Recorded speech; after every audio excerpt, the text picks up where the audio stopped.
السلام علیکم dear viewers, خوابوں کی تعبیر کے آپ کے فیورٹ چینل ڈریم انفو سے میں ہوں پروفیسر شبیر احمد۔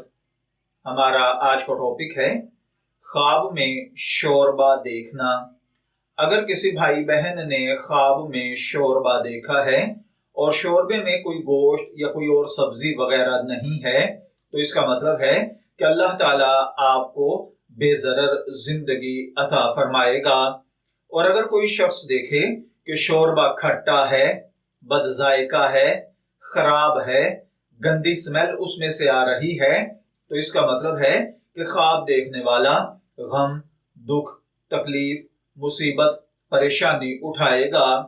بعض اوقات خواب میں گندے ذائقے کا شوربہ دیکھنا، دشمن کا منہ زور ہونا، رزق میں کمی آنا، کاروبار میں گھاٹا ہونا، جاب میں سیلری کم ہونا یا جاب سے ڈسمس ہو جانا بھی ہوتا ہے۔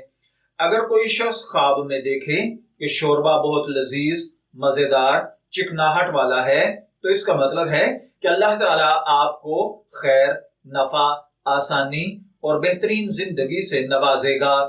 اگر کوئی شخص خواب کے اندر دیکھے کہ اس نے شوربے میں روٹی ڈال کر چور کر کھائی ہے تو اس کا مطلب ہے کہ اللہ تعالیٰ آپ کو آسانی، صحت، تندرستی اور بغیر پریشانیوں کی طویل زندگی سے نوازے گا۔ اگر آپ بے روزگار ہیں اور خواب میں شوربے کا سالن دیکھا ہے تو اس کا مطلب ہے کہ اللہ تعالیٰ آپ کو جلد روزگار سے نوازے گا۔ آپ اچھی ملازمت یا کاروبار شروع کریں گے۔ اور اگر آپ کاروبار کر رہے ہیں تو خواب میں شوربے میں روٹی ڈال کر کھانا، کاروبار کا ترقی کرنا، کاروبار میں اضافہ ہونا ہے۔ میں دعا گو ہوں کہ اللہ تعالیٰ آپ کے خواب کو آپ کے لیے نیک تعبیر بنائے۔ ڈریم انفو سے شبیر احمد کو اجازت دیجیے، پھر حاضر ہوں گے کسی نئے خواب کی تعبیر کے ساتھ۔ تب تک کے لیے اللہ حافظ۔